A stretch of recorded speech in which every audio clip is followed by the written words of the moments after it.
Back in a prior assignment, when I was, as I always am, deeply in need of very practical assistance every day, I had a circle of people in my life who started off, they were daily devoted to attending Mass, and as I began to talk to them a little bit more each day about, let's not get all hung up on what we can't do, and let's not get all hung up on what we think somebody else should do. Let's talk about what we can do.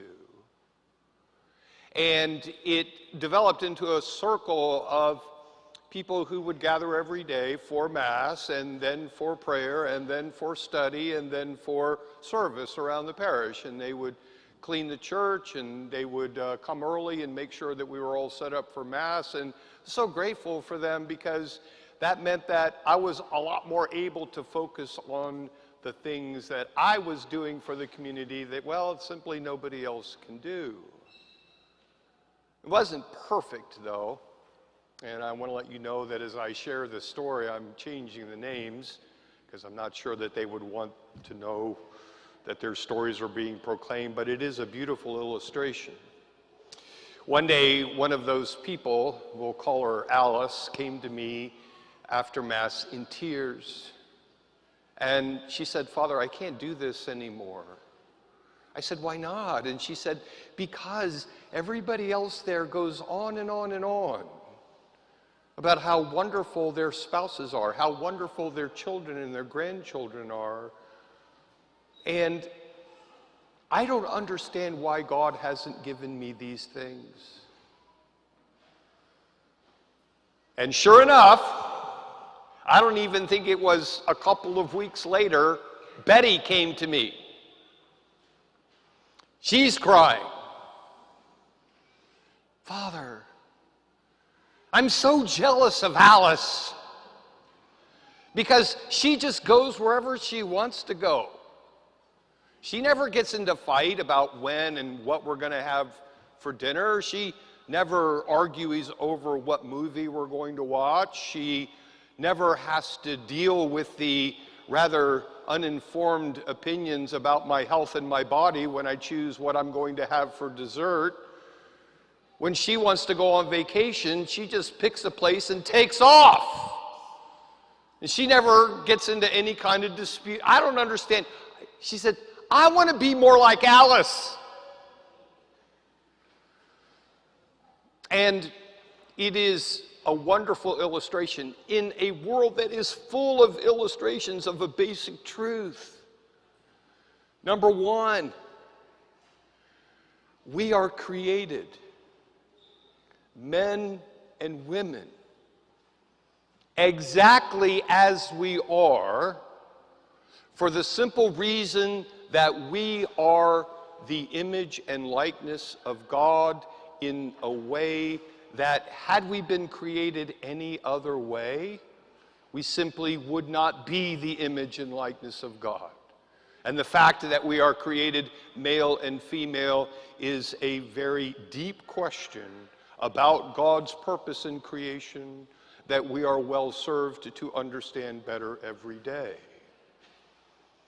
Number two, Satan knows what a fundamental and sacred fact about humanity that this is, and that is why our identity as man and woman is so deeply under attack today. Because Satan knows that if he can confuse our understanding of not only that we are created men and women, but why we are created men and women, it will always result in isolation, in estrangement, in separation from God, and ultimately in despair and destruction. How prideful do we have to be to say, well, we've evolved, we've progressed, and we really do understand things better than ever before. And therefore, all it takes is a Supreme Court decision or a piece of legislation for us to completely discard what God has so clearly bestowed upon us. How confused do we have to be that when we're signing up for social media, we're offered 41 options when it comes to gender?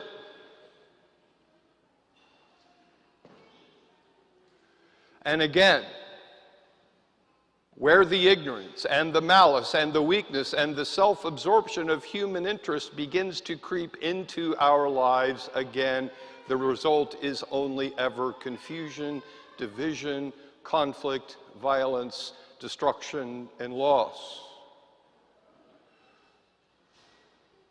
The third major insight of that story is how profoundly underserved our brothers and sisters whom God calls to single life are in the world today. And they are underserved for, well, reasons that we come by honestly. That, first of all, we all understand that the goods of marriage are undeniable. You get intimacy.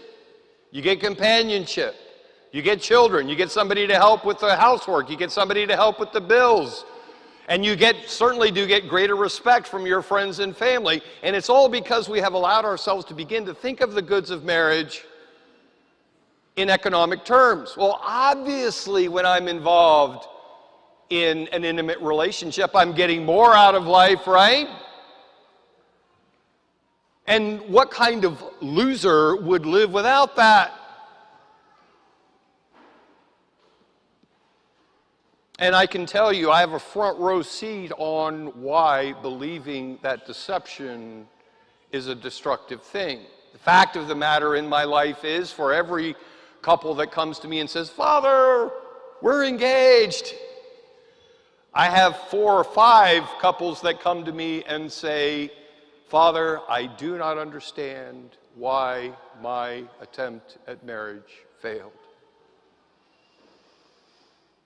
And I begin with all of those couples, whether engaged or divorced, I begin with the same basic question: when did you realize that God is calling you to married life?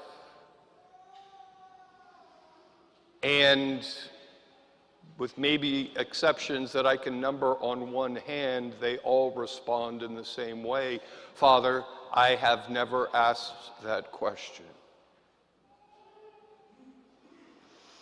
And thanks be to God that He has anticipated that so many of us would be caught up in the excitement over the goods of marriage.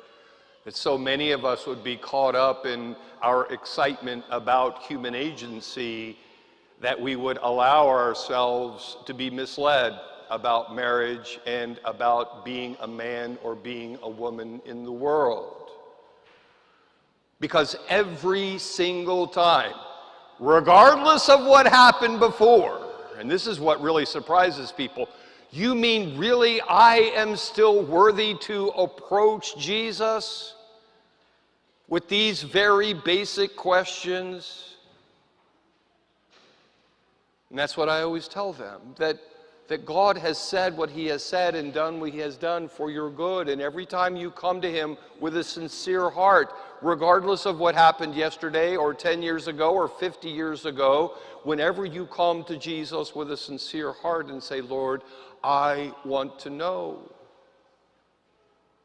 what your desire for my life is," He comes running out to you.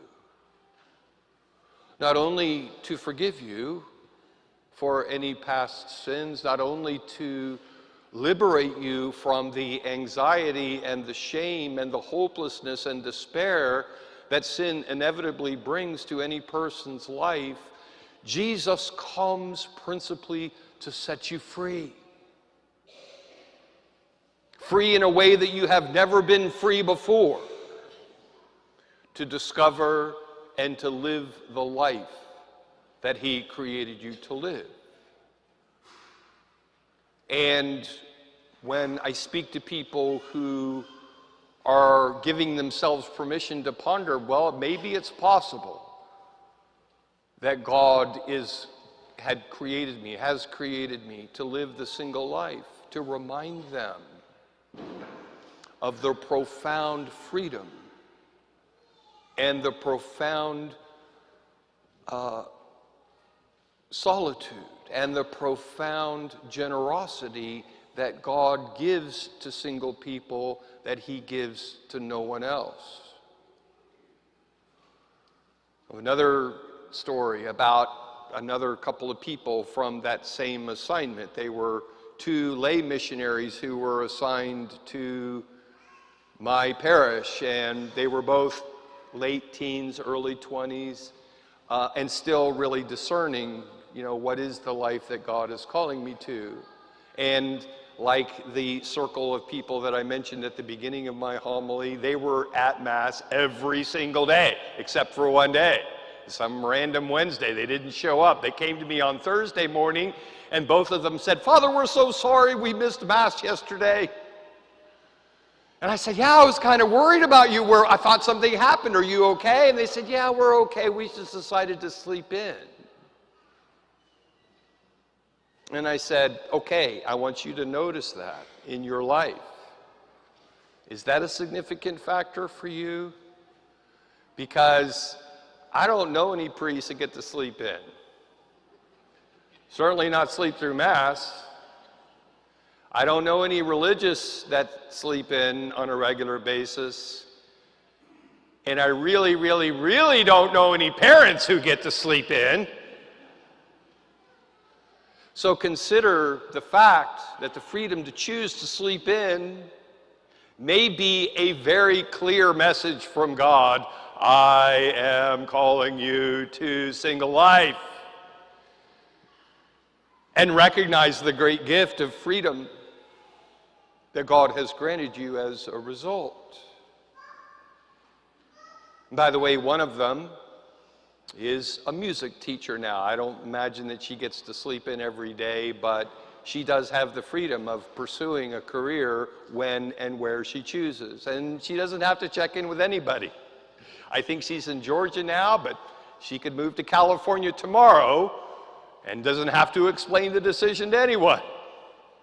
The other one later discerned to enter into religious life in conjunction with the order that sponsored her lay ministry work while she was with me.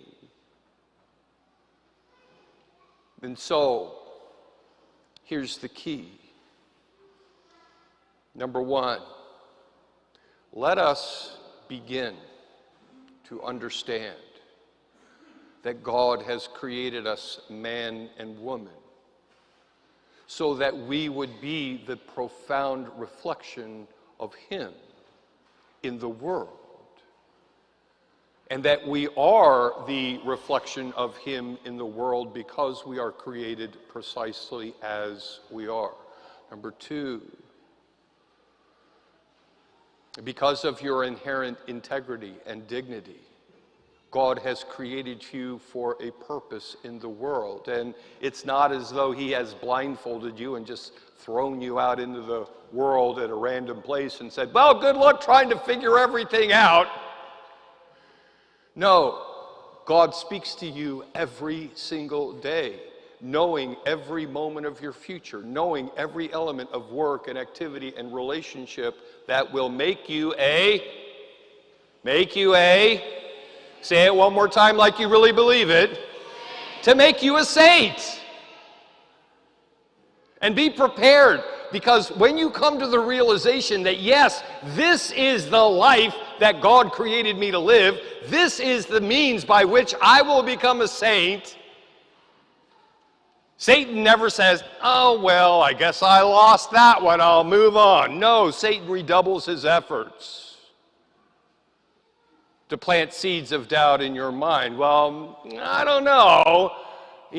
Maybe God isn't as good or as powerful or as loving as you thought he was, or he loves to pounce on the history of mistakes in our lives and say, well, yeah, you would be worthy of God's love, but you did this in the past, so forget it.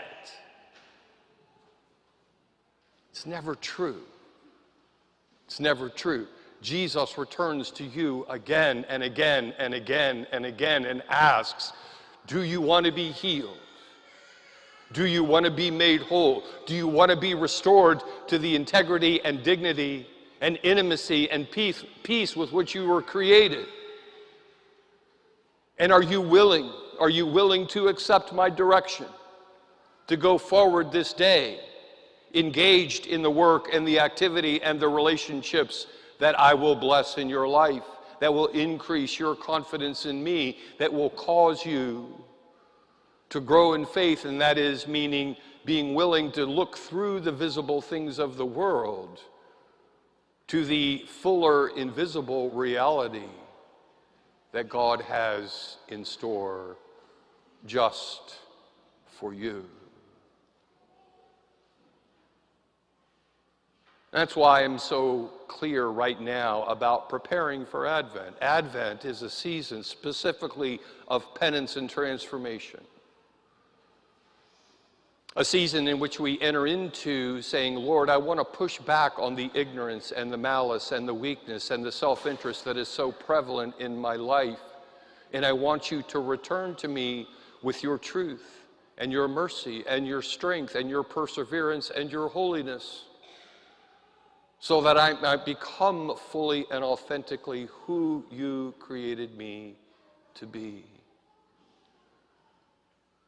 Because when we go to Jesus with that request, he always responds in the same way.